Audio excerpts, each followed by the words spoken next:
Assalamualaikum warahmatullahi wabarakatuh. Kita masuk pada materi yang ketiga, yakni variasi bahasa.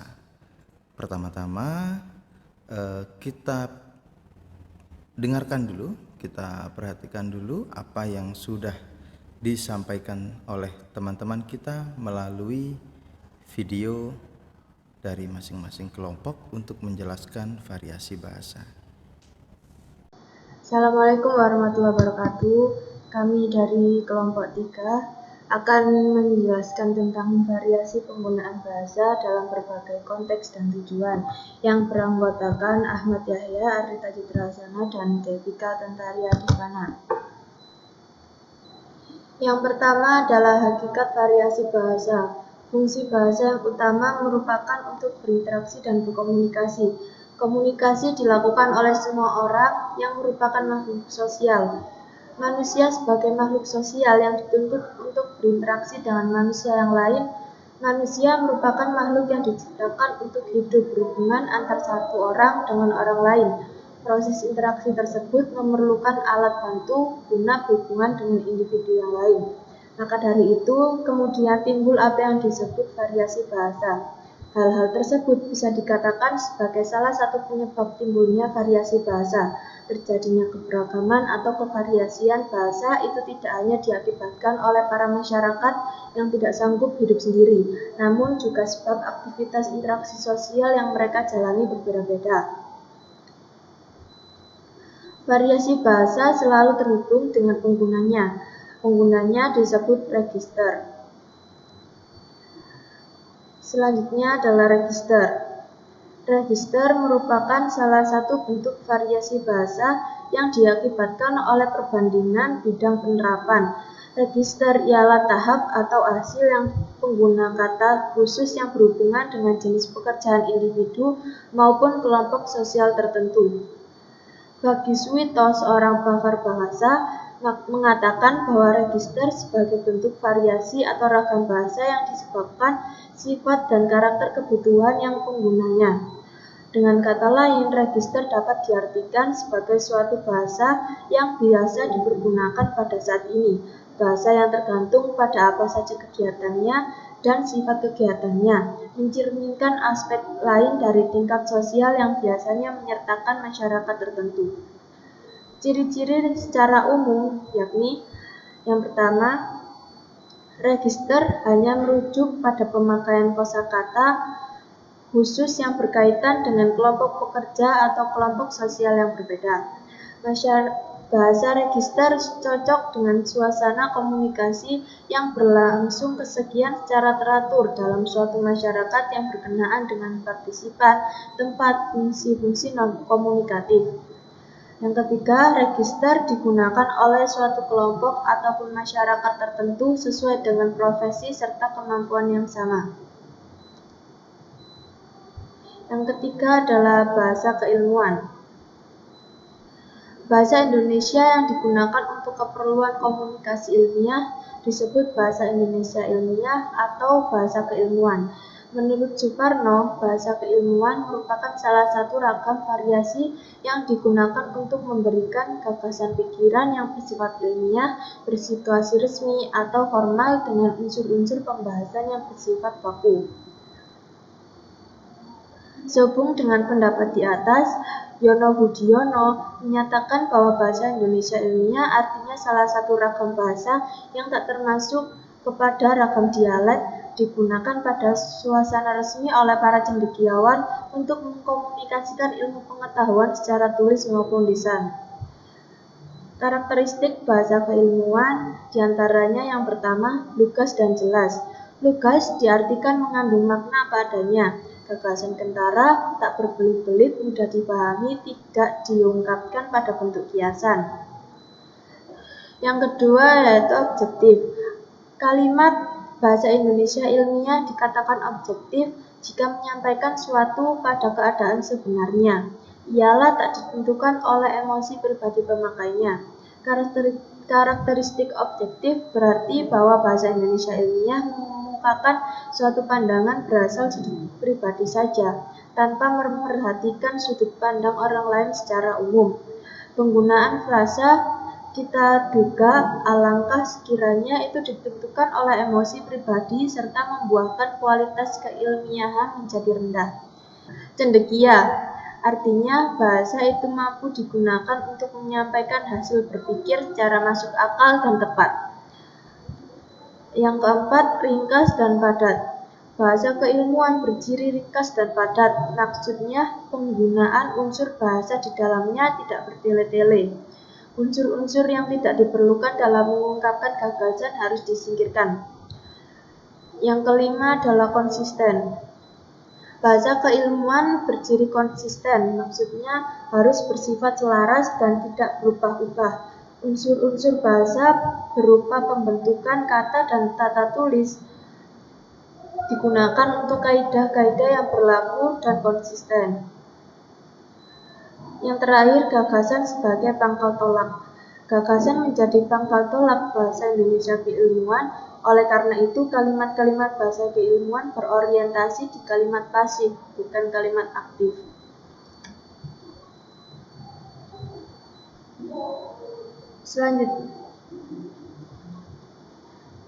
Selanjutnya yaitu bahasa sehari-hari.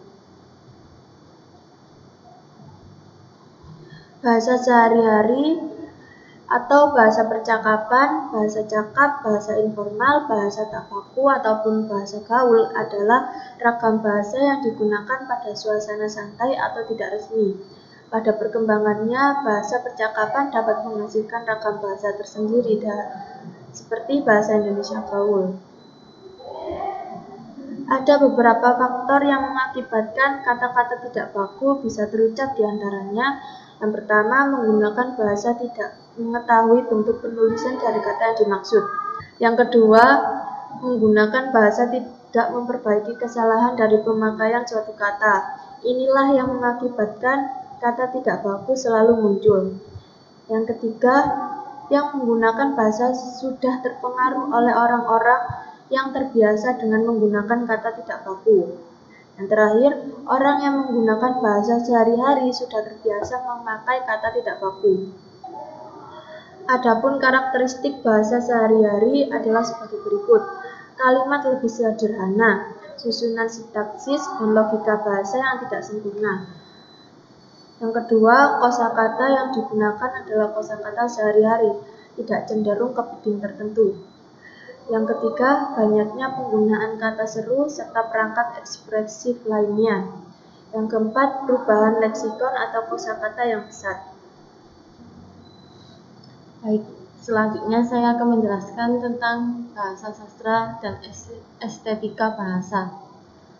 Bahasa sastra yaitu ragam sastra yang memiliki sifat atau karakter subjektif, lentur, konotatif, kreatif, dan inovatif.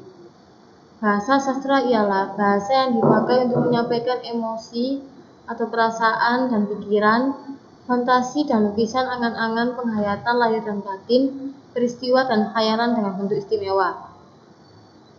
Berbeda dengan bahasa ilmiah, ragam bahasa ini banyak menggunakan kalimat yang tidak efektif, menggambarkan yang sejelas-jelasnya melalui rangkaian kata bermakna konotasi, sering dipakai dalam ragam bahasa sastra. Hal ini dilakukan agar tercipta pencitraan di dalam imajinasi pembacanya.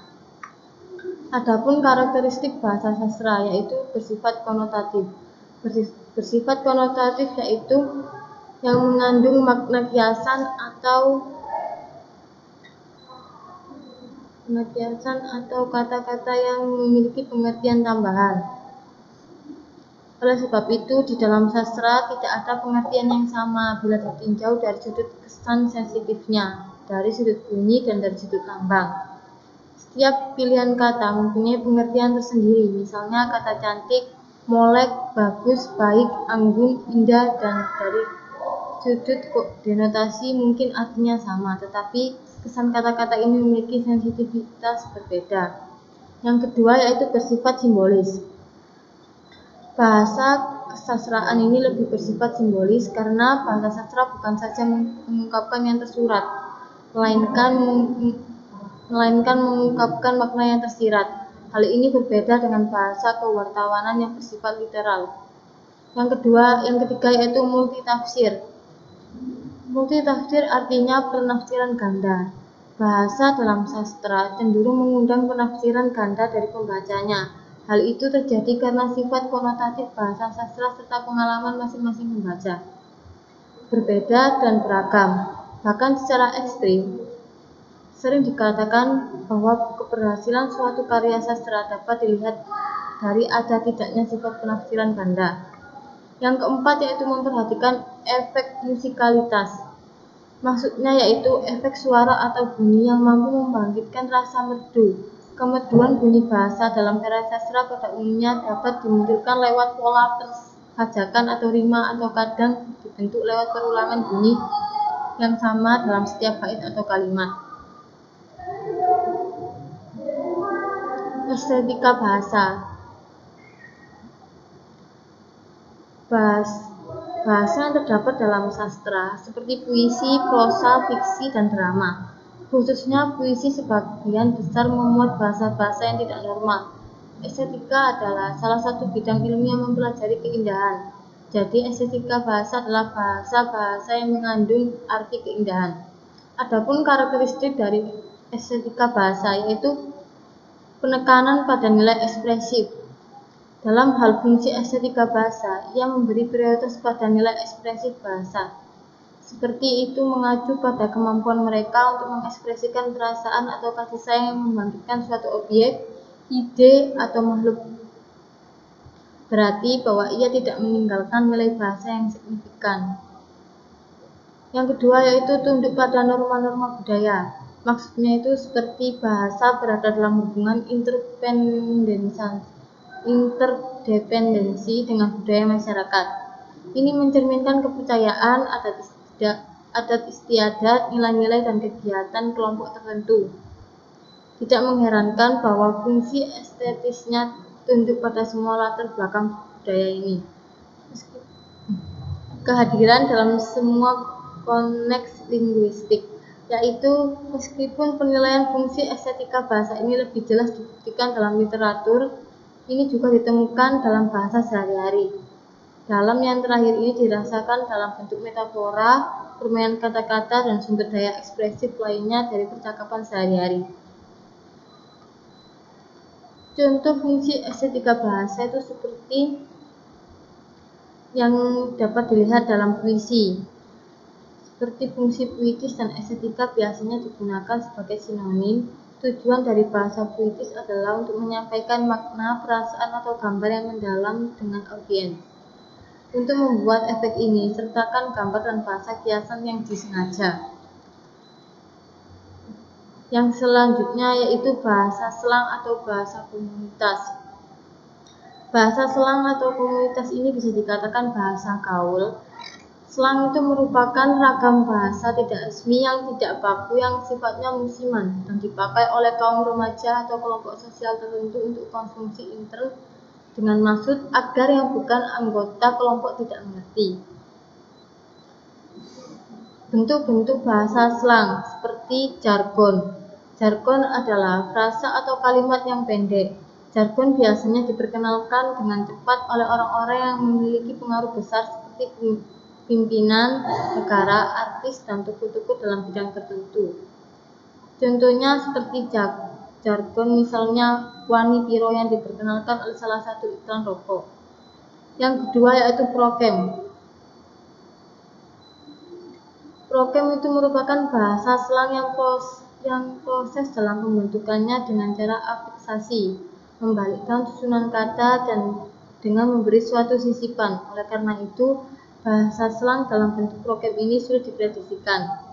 Hal ini disebabkan karena suatu proses perubahan hanya ada yang bersifat sporadis atau serampangan sehingga bentuk kata asli berubah bunyinya tidak mudah dipahami dan menjadi aneh, serta terasa asing dan lucu bagi sebagian masyarakat. Contohnya beberapa kata-kata dari bahasa selang yang digunakan oleh anak muda khususnya yang digunakan dalam sosial media seperti ababil atau abegelabil, asap, segera mungkin, muub, maaf, cius, serius, enelan, beneran, maaci, sama dengan makasih, kepo, curcol, lol, ucul, woles, oret, waibis, dan koko. Berdasarkan kata-kata selang di atas, sebenarnya kata-kata dalam bahasa selang tersebut merupakan bagian dari proses morfologis. Jika dijabarkan bentuk proses morfologisnya, maka dapat dibuat beberapa jenis, yaitu ada akronim. Beberapa kata yang diambil dengan proses akronim adalah seperti balbis, yaitu singkatan dari paling bisa, asap segera mungkin, curcol curhat colongan, lol itu tertawa terbahak-bahak, sangat lucu atau lot of sluts. Yang kedua yaitu perubahan vokal dan konsonan, seperti muuk menggunakan U2 dengan katanya sebenarnya itu menggunakan A2, nenelan menghilangkan kata B, maaci dari kata makasih. Yang ketiga yaitu perubahan suplesi. Perubahan suplesi adalah perubahan bunyi hampir keseluruhan, seperti serius menjadi cius.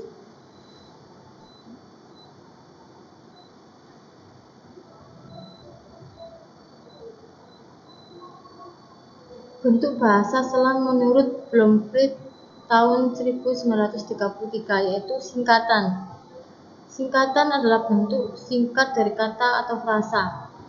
Contohnya seperti singkatan BTW yang kata asalnya by the way, yang memiliki arti saya tidak tahu, VYI for your information sebagai informasi. Yang kedua yaitu ada salah ucap yang lucu, seperti kata salah ucap merupakan modifikasi tinggi nada dan pertanyaan yang aneh yang dipakai sebagai bahasa kasar yang lucu atau mengekspresikan rasa ketidakpercayaan terhadap sesuatu. Contohnya seperti is that so, yang bentuk ucapannya it's that so. For sure diucapkan dengan fosu. Yang ketiga, bentuk yang dipendekkan. Bentuk singkat ini terdapat dalam berbagai bahasa, sebagai contohnya seperti just wanna be with you, yang merupakan kata asalnya just want to be with you, yang artinya hanya ingin bersamamu. Yang kedua, to you, yang kata asalnya berasal dari you two atau artinya kalian berdua. Interject yang keempat yaitu interjeksi. Interjeksi merupakan bentuk yang tidak dapat diberi imbuhan dan tidak memiliki penunjang sintaksi dalam bentuk lainnya dan dipakai untuk mengungkapkan perasaan, misalnya seperti hot damn that's my boy, you're the man, dan mengungkapkan rasa suka terhadap makan makanan seperti yummy yummy.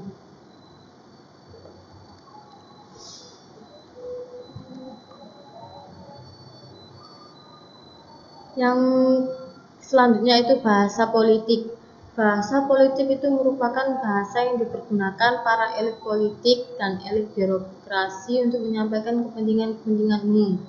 Ciri-ciri bahasa politik yaitu seperti 1. Terjadinya politisasi makna atas bahasa-bahasa yang digunakannya.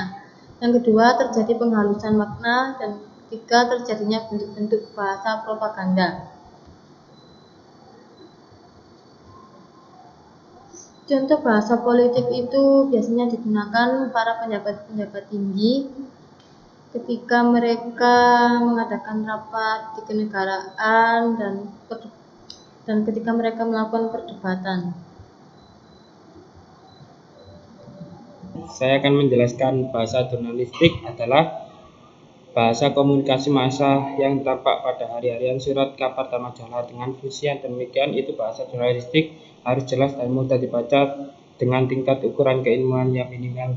Yang lebih jelasnya, bahasa jurnalistik merupakan ragam dalam bahasa Indonesia, seperti pula terdapat pada hukum atau bahasa niaga.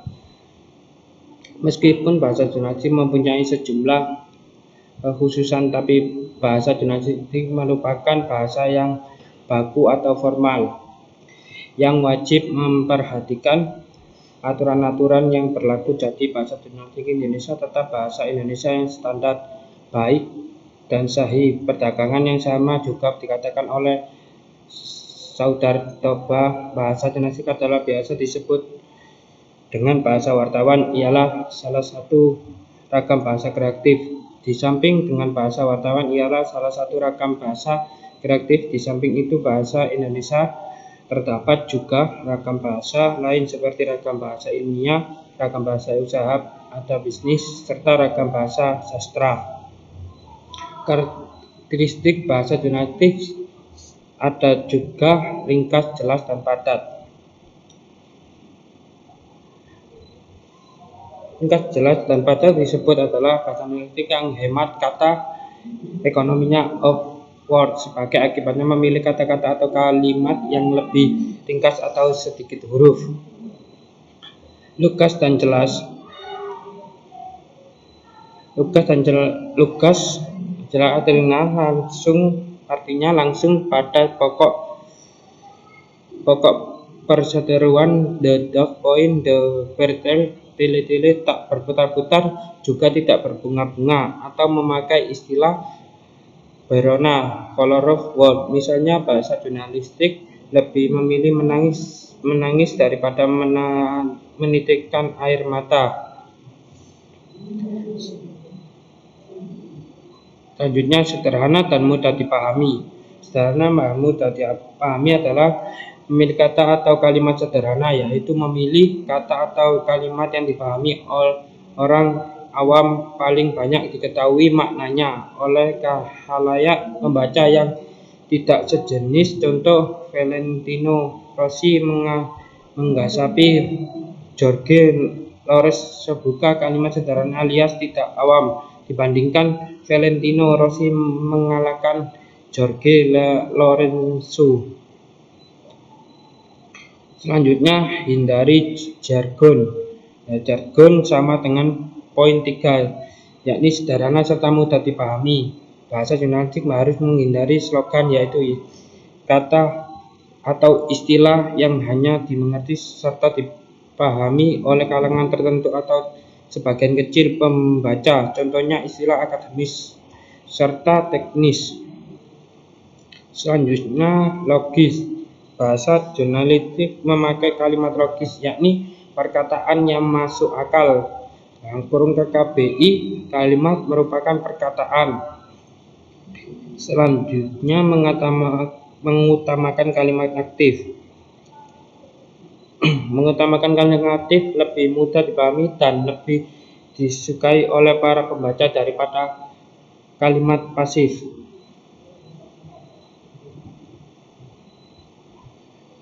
Selanjutnya, yaitu bahasa perdagangan. Bahasa perdagangan adalah tuturan bahasa yang digunakan di antara yang status sosialnya sama dan mempunyai maksud dan tujuan tertentu. Penggunaan bahasa yang beragam di pasar. Selain itu, penggunaan bahasa pedagang juga termasuk terjadi kontak bahasa dan perkembangan linguistik yang terjadi karena beberapa bahasa dalam satu kontak bahasa dalam waktu yang relatif lama. Ada beberapa ragam bahasa perdagangan, yaitu ragam bahasa sosial, ragam bahasa sosial, dan ragam dialek, dan ragam santai, dan ragam usaha. Selanjutnya, bahasa hukum. Bahasa hukum adalah bahasa yang dipakai dalam teori dan praktek hukum.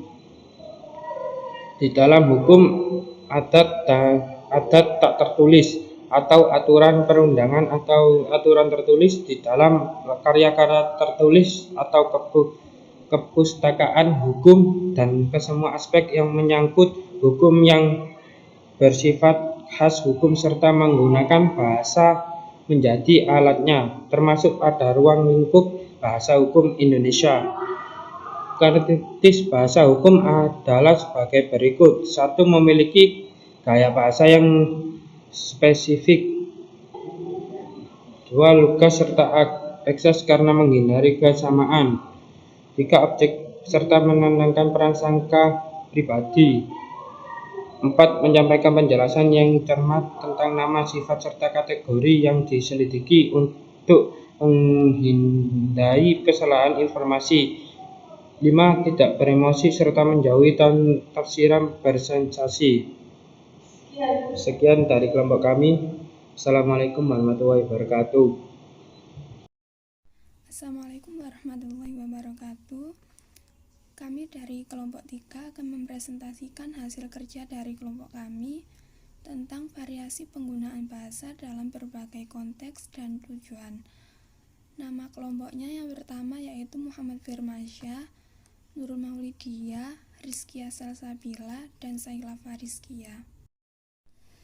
Hakikat variasi bahasa.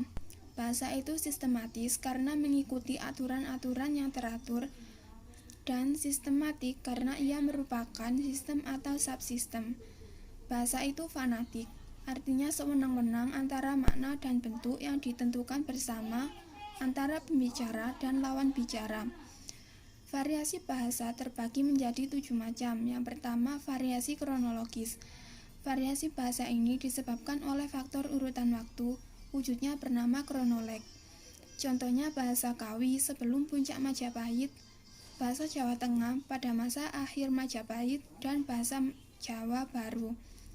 Yang kedua, variasi geografis. Variasi ini adalah variasi bahasa yang disebabkan oleh perbedaan faktor geografis atau regional. Oleh karena itu, sering juga disebut dengan variasi regional. Contohnya dialek dalam bahasa Jawa yaitu dialek Banyumas, dialek Tegal, dialek Osing, dialek Paku, dan lain sebagainya. 3. Variasi sosial. Variasi bahasa ini disebabkan oleh faktor sosiologis, wujudnya bernama sosioleg. Ada beberapa macam sosioleg antara lain yaitu akroleg, basileg, vulgar, slang, koloquial, jargon, argot, dan ken. Yang ketiga, variasi fungsional. Variasi ini disebabkan oleh faktor fungsi penggunaan bahasa. Bentuknya dinamakan fungsional, misalnya bahasa telegram, MC, reportas, dan lain-lain. Yang kelima, variasi gaya. Variasi gaya ini disebabkan oleh perbedaan ala mode.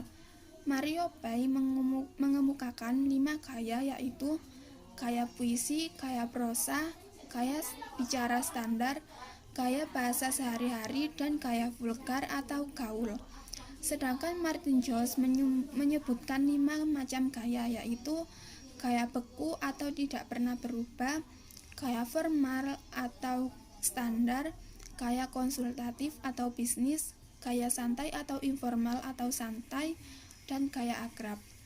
Yang keenam, gaya kultural. Variasi bahasa ini disebabkan oleh faktor budaya masyarakat yang menggunakannya.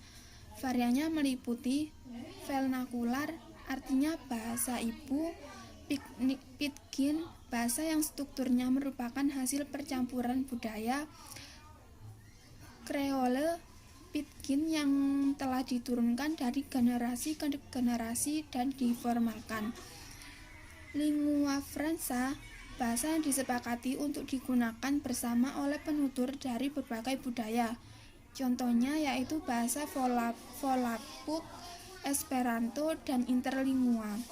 Namun, karena perbedaan dialek dan oleh karena itu kecenderungan lingua franca, akhirnya lingua franca tidak berfungsi dan menghilang dari peredaran.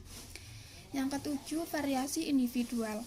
Variasi ini disebabkan oleh perbedaan individual. Wujudnya idioleg, misalnya pada pewayangan yang dikenal dengan istilah anca-wacanya.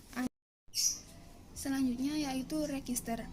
Register pada umumnya dikenal dengan tempat menyimpan data, atau bisa dijelaskan sebagai kaki atau tangan manusia karena kerjanya lah yang aktif terus-menerus menyimpan data di dalam memori.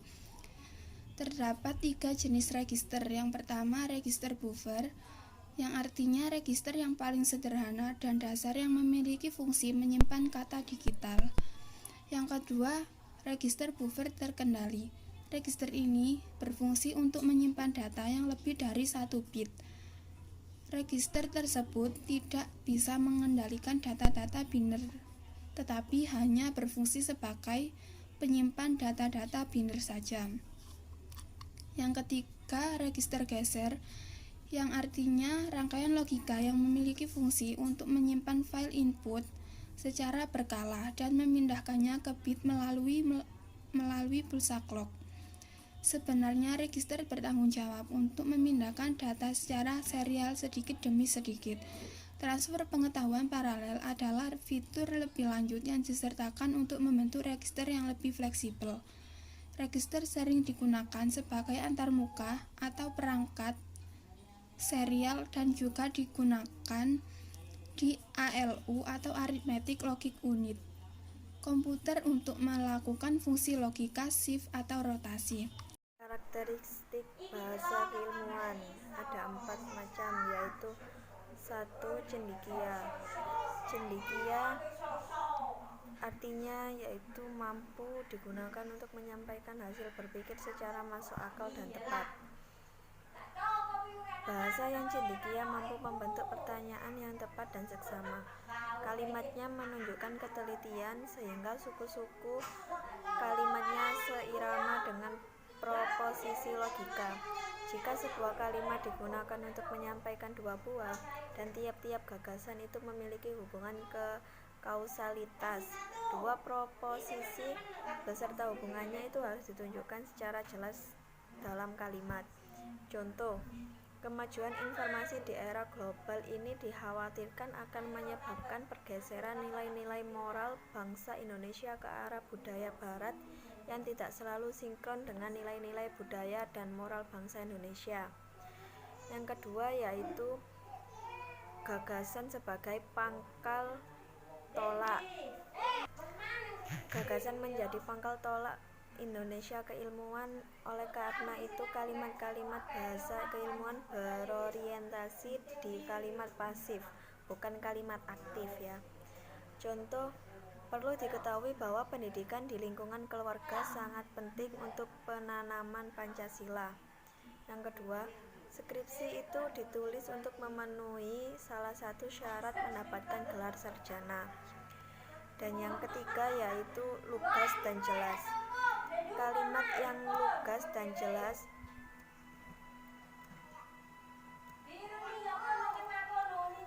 diartikan mengandung makna apa adanya. Gagasannya kentara, tak berbelit-belit, mudah dipahami, tidak diingkapkan pada bentuk kiasan, serta tidak berbunga-bunga. Contoh, para pendidik kadang-kadang terkena akibat ulah sebagai anak-anak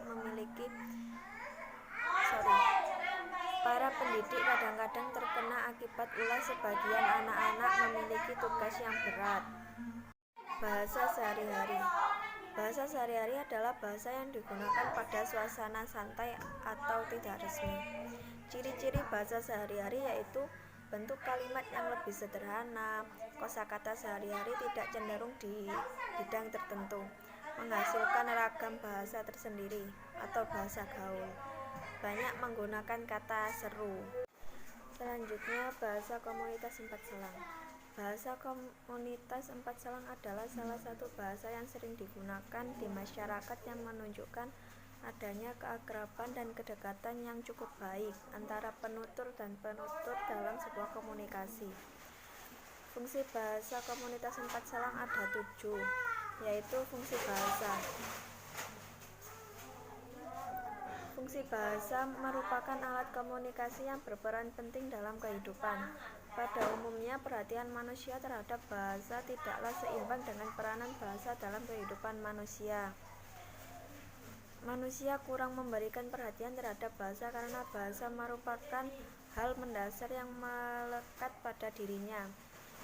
Bagi manusia, bahasa merupakan hal yang lumrah ada, begitu dekat dengan kehidupannya, seperti bernafas, begitu pula bahasa, menyatu dengan kehidupan manusia. Peranan penting bahasa tidak terlepas dari fungsi-fungsi yang bermanfaat. Yang kedua, fungsi ekspresif. Fungsi ekspresif yaitu dilihat dari segi penutur, maka bahasa itu berfungsi ekspresif. Fungsi ekspresif bertujuan untuk menunjukkan ekspresi langsung dari sikap pembicaraan terhadap apa yang dibicarakan. Bahasa yang digunakan biasanya menunjukkan kepribadian seseorang. Yang ketiga yaitu fungsi konatif. Fungsi konatif merupakan fungsi bahasa yang berfokus pada orang yang diajak berbicara atau mitra tutur. Tujuan fungsi konatif yaitu membuat mitra tutur melakukan apa yang diinginkan penutur. Dalam hal ini, bahasa berfungsi menghasilkan kondisi-kondisi tertentu dan menyebabkan terjadinya peristiwa tertentu. Yang keempat, fungsi referensial. Suatu fakta, peristiwa, atau realitas tidak akan tersampaikan dengan baik jika tidak dinyatakan dengan bahasa. Dalam hal ini, fungsi referensial memainkan peranannya dilihat dari konteks tuturan.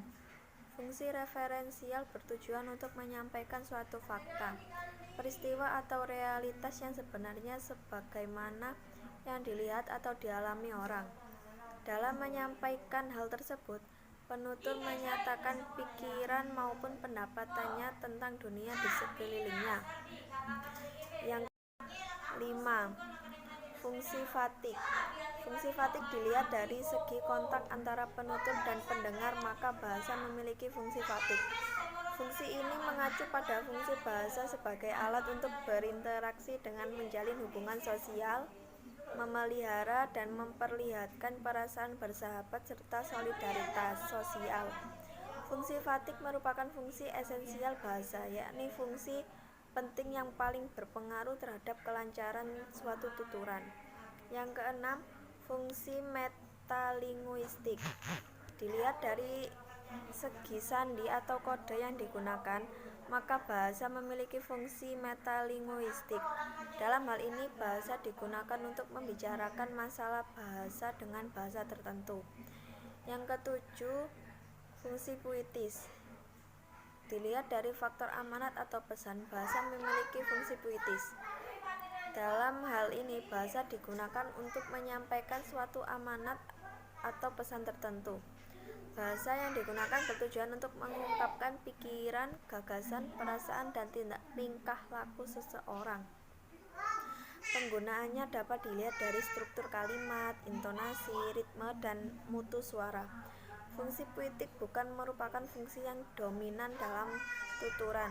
Fungsi ini hanya bersifat melengkapi fungsi utama dalam sebuah tuturan. Bahasa sastra. Bahasa sastra adalah bahasa yang khas dalam dunia sastra dan istimewa yang tampak pada pengolahan kata dan kalimat yang mampu menciptakan nuansa keindahan di dalamnya. Karakteristik bahasa sastra. Yang pertama, pada penggunaan bahasa yang estetik atau indah, yang artinya bahasa tersebut memiliki keistimewaan yang tampak pada pengolahan kata dan kalimat yang semuanya mampu menciptakan nuansa keindahan di dalamnya. Yang kedua, yaitu sebagai media untuk menyampaikan amanat, yang artinya dalam sebuah bahasa sastra merupakan plastik untuk membungkus amanat dalam sebuah cipta sastra atau pesan moral. Yang ketiga, yaitu sastra dinamis, yang artinya keleluasaan setiap pengarang dalam memanfaatkan bahasa dalam karya sastra. Yang keempat, yaitu berisi realitas kehidupan manusia, yang artinya berisi realitas kehidupan tersebut ada yang dikemukakan oleh pengarang secara lugas. Bahasa politik. Bahasa politik adalah bahasa yang dipergunakan para elit politik dan elit kepentingan penuturnya untuk mengungkapkan sesuatu, bahkan menyembunyikan pikirannya karena ada kepentingan yang harus dipertahankan. Karakteristik bahasa politik. Yang pertama, terjadinya politisasi makna atas bahasa yang digunakan. Yang kedua, terjadinya penghalusan makna. Dan yang terakhir yaitu terjadinya bentuk bahasa propaganda dalam meyakinkan pihak lain. Bahasa jurnalistik. Bahasa jurnalistik adalah bahasa komunikasi massa yang berfungsi sebagai pemberi informasi kepada publik atau sebagai bahasa komunikasi pengantar pemberitaan yang biasa digunakan media cetak dan elektronik. Ciri-ciri bahasa jurnalistik. Yang pertama, sederhana. yang kedua singkat, yang ketiga padat, yang keempat lugas, yang kelima jelas, yang keenam jernih, dan ketujuh menarik, 8 demokratis, 9 populis, 10 logis, dan 11 gramatikal, dan yang terakhir yaitu menghindari kata tutur. Ada beberapa ragam bahasa pedagang, yaitu 1. Ragam bahasa sosial, 2. Ragam dialek, 3. Ragam santai, 4. Ragam usaha. 10. Bahasa hukum. Bahasa Indonesia yang khusus dipakai dalam teori dan praktek hukum, di dalam hukum adat atau aturan perundangan, di dalam karya-karya tulis atau kepustakaan hukum, dan ke semua aspek yang menyangkut hukum yang bersifat khas hukum serta menggunakan bahasa menjadi alatnya, termasuk pada ruang lingkup bahasa hukum Indonesia.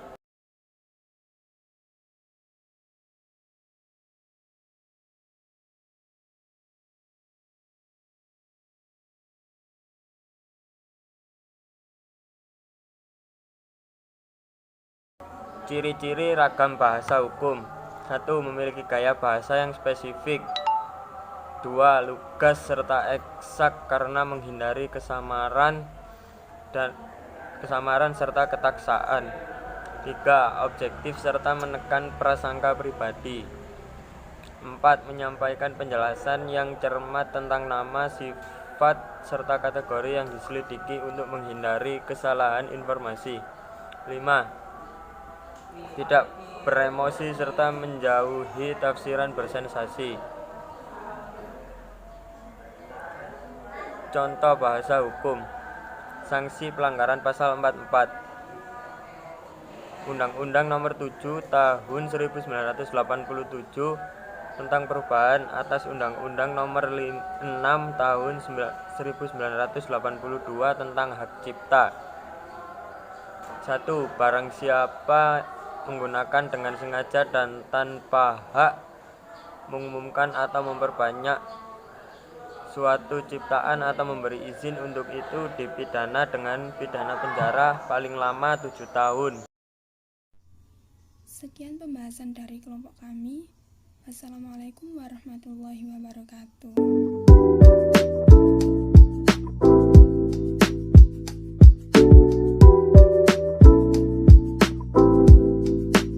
Oke, itu tadi tentang variasi bahasa yang sudah disampaikan oleh teman-teman. Nah, beberapa yang ingin saya sampaikan untuk memberi tambahan saja ya, yakni mengenai pentingnya memahami variasi bahasa. Nah, intinya Anda diminta untuk bisa memahami macam-macam variasi bahasa. Tujuannya adalah agar Anda bisa menggunakan bahasa sesuai dengan rumusan speaking. Nah, speaking ini adalah sebuah teori komunikasi yang diciptakan oleh Dale Hymes, yang merupakan singkatan dari setting and scene, participant, ends, sequence, key, instrumentalities, norm, and genre. Speaking. Jadi itu speaking itu singkatan. SPEAKING. Ada singkatannya. Oke, saya jelaskan satu persatu apa itu speaking. Oke, saya lanjutkan apa itu artinya speaking, dimulai dari setting and scene.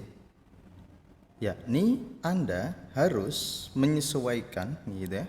Menyesuaikan ketika menggunakan bahasa, harus bisa menyesuaikan dengan situasi, waktu, dan tempat di mana Anda berbahasa. Gampangannya begini. Anda akan menggunakan bahasa Indonesia yang baik dan benar, susunan yang baku itu di mana? Pada situasi yang bagaimana? Tempatnya di mana? Waktunya kapan? Gitu ya. Misal di kampus pada waktu perkuliahan berbicara dengan dosen. Di siang hari, jadi waktunya jelas, situasinya situasi perkuliahan, jadi situasi yang formal. Maka menggunakan bahasa Indonesia yang baik dan benar dengan susunan yang baku. Gitu ya. Beda dengan ketika Anda pada situasi yang pada tempat yang sama, misalnya di kelas, waktunya waktu perkuliahan, tetapi situasinya lagi santai dikarenakan dosen belum memulai mata kuliahnya atau belum mulai perkuliahan, jadi masih santai. Maka mungkin akan muncul penggunaan bahasa yang tidak formal meskipun antara mahasiswa dan dosennya, dikarenakan ragamnya ragam akrab. Jadi seperti itu. Yang pertama, menyesuaikan situasi, waktu, dan tempat. Yang kedua, menyesuaikan dengan lawan bicara. Tadi sudah sempat kita bahas antara mahasiswa dan dosennya. Bisa juga misalnya dosen tersebut sebenarnya adalah saudara Anda atau orang yang Anda kenal dekat gitu ya, kenal baik. Anda bisa saja menggunakan ragam yang santai, tetapi ingat yang poin 1 tadi mengikat. Jadi waktu, tempat, suasananya. Anda tidak bisa misalnya dosen ini adalah kakak kandung Anda, tetapi tidak bisa misalnya Anda dengan seenaknya berbicara sebagaimana Anda bicara dengan kakak Anda di rumah. Tentunya di kampus itu sebagai dosen maka ada variasi bahasa tertentu yang harus menyesuaikan, dikarenakan yang mengikat adalah siapa lawan bicara Anda. Artinya Anda akan menghargai siapa? Menghargai orang yang Anda ajak bicara. Ketika Anda tetap menggunakan ragam santai, berarti Anda tidak menghargai jabatan atau posisi saudara Anda tersebut atau siapapun yang Anda ajak bicara. Gitu. Berikutnya, ends atau goals atau tujuan akhir dari pembicaraan. Sebenarnya pembicaraan ini mengarahnya kemana? Apakah mengarah ke keseriusan? Apakah mengarah pada keinginan Anda agar lawan bicara itu berubah pikiran? Maka akan lebih banyak bahasa yang disampaikan gitu ya, lebih berbelit-belit dikarenakan adanya keinginan agar lawan bicara itu mengikuti pola pikir Anda. Anda berusaha meyakinkan, atau simpel aja dikarenakan tujuannya hanyalah menyampaikan materi, maka disampaikan secepatnya kemudian selesai.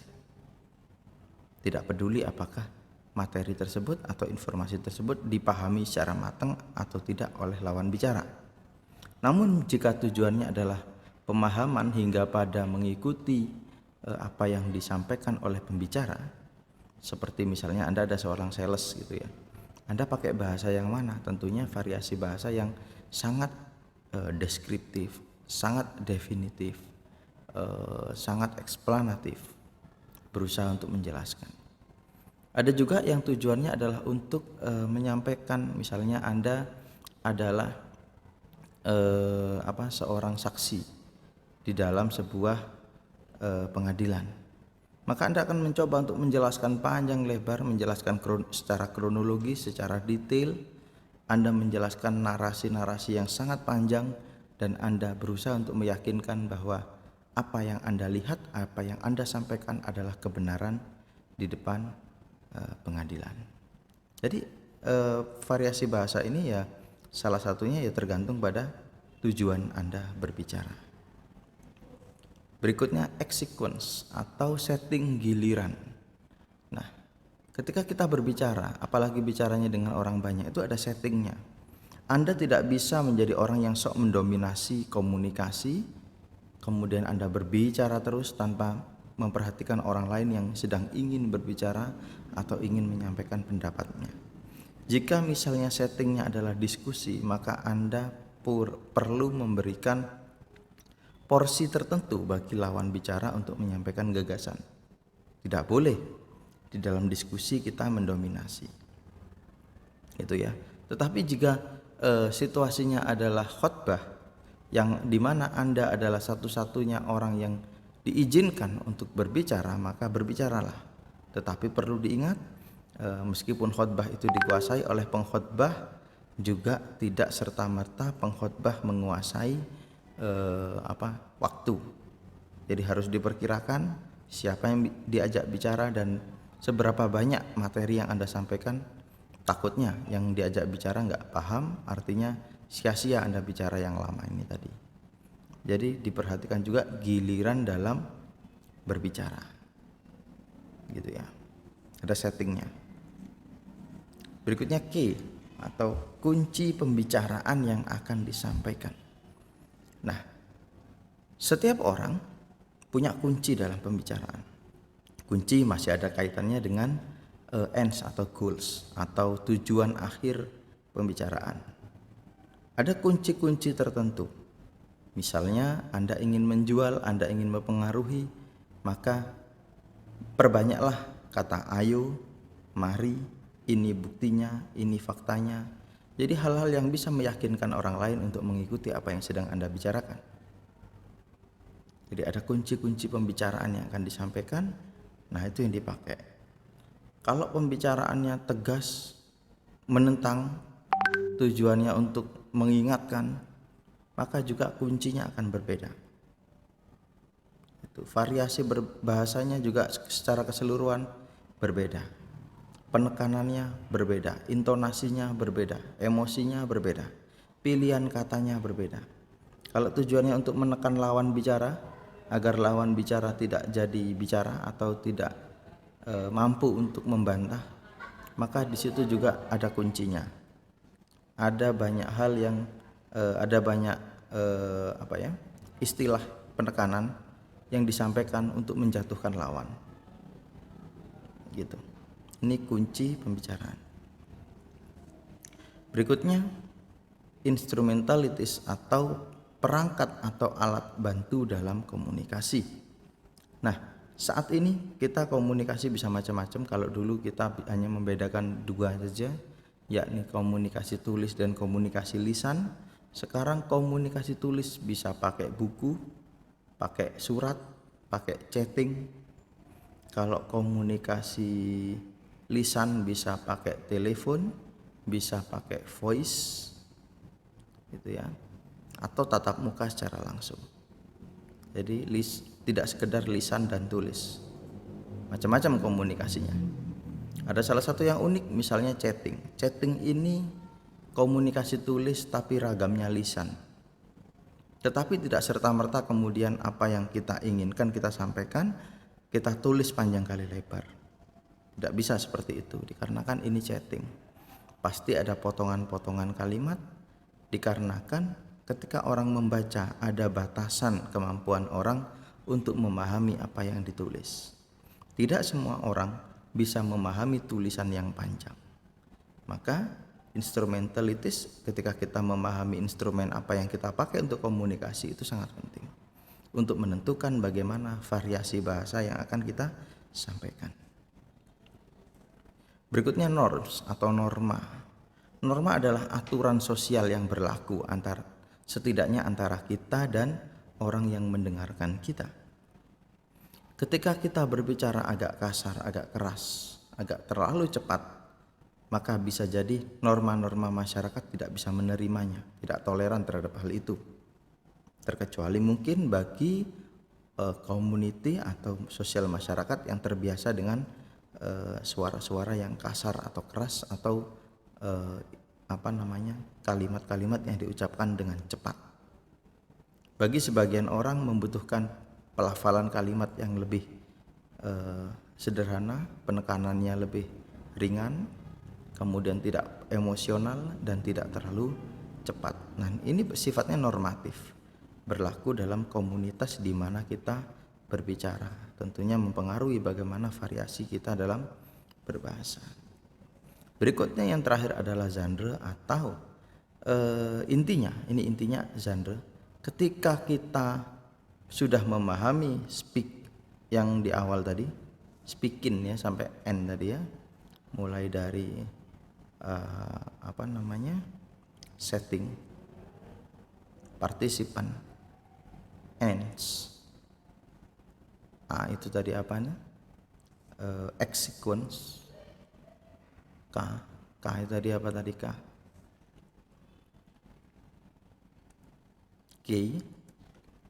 terus I instrumentality and norms. Setelah kita pahami semua ini, kuncinya ada di genre. Genre adalah ketika kita sudah memahami semuanya, kemudian menentukan pembicaraan sesuai dengan kriteria-kriteria yang sudah kita sampaikan di awal tadi.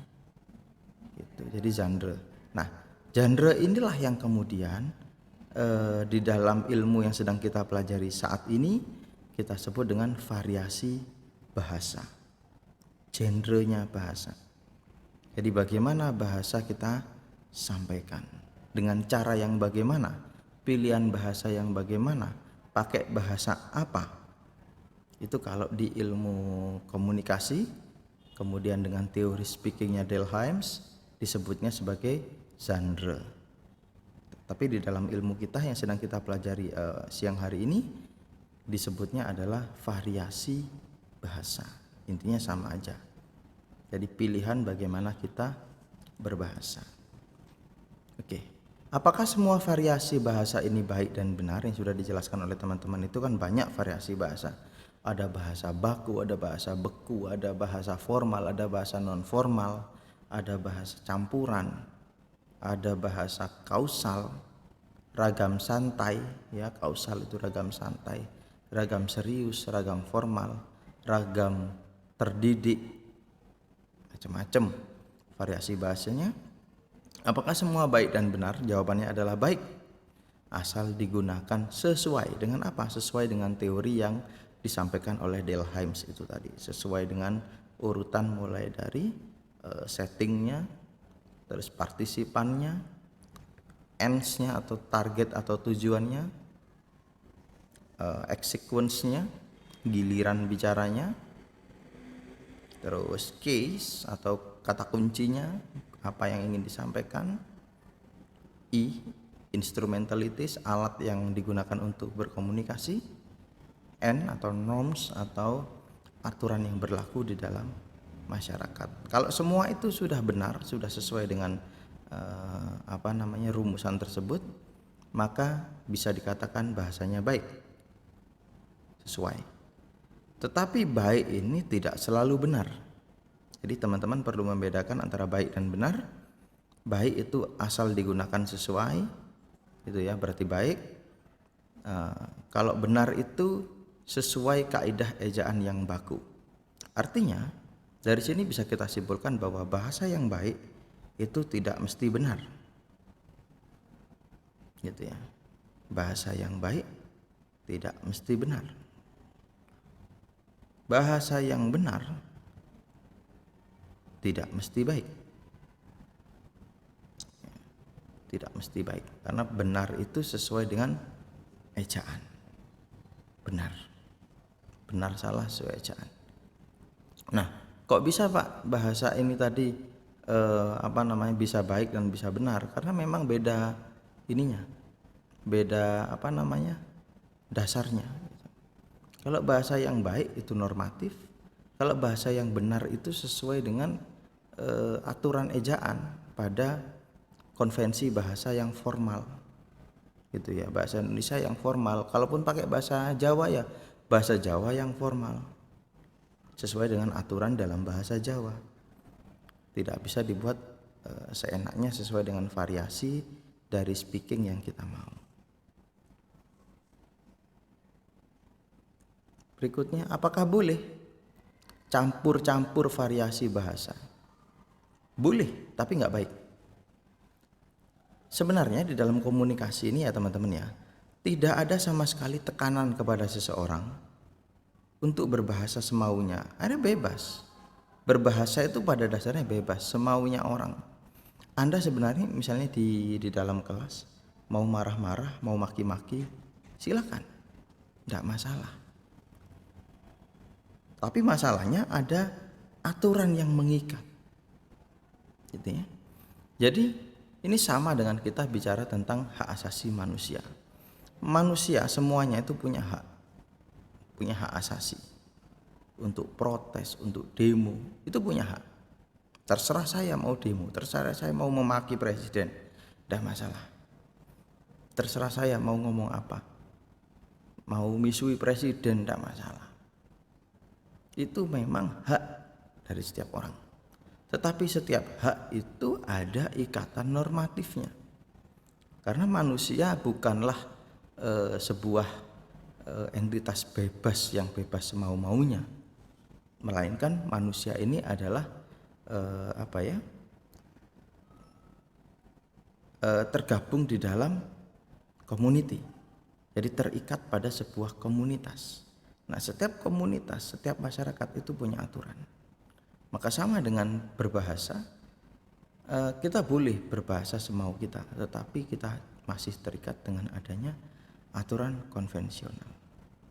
Maka sebenarnya penggunaan bahasa yang baik dan benar, bagaimana menggunakan variasi-variasi bahasa secara baik, kembali kepada kesadaran diri sebagai bagian dari kolektif masyarakat berbahasa. Jadi pada intinya teman-teman, melalui pertemuan kita kali ini, saya perlu menyampaikan bahwa kita perlu menyadari, kita perlu memberikan kesadaran khusus kepada bagaimana cara kita berbahasa.